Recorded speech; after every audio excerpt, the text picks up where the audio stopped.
recuerdo de nuestro cantar. Tu dulce guaraña como letanía en noches serenas, o en el sueño del abriego como rubia espiga en el maizal. Tus tibias canciones cubrieron los prados como flores nuevas, siguiendo de cerca a la mariposa, aquel soñador. Se quedó los pelos de todas las novias mirando sonrisas, y en cada pestaña dejó el rocío su último adiós.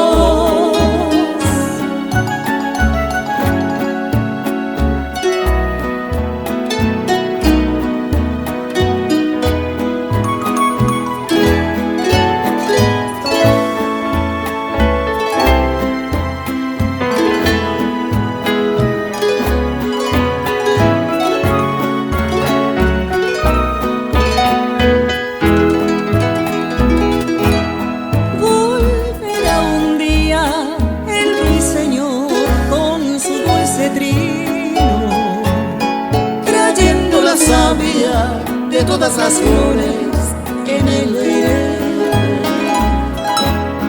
En su serenata verán la mirada de luna y estrellas, y como el perfume de la madre selva le sale a curar.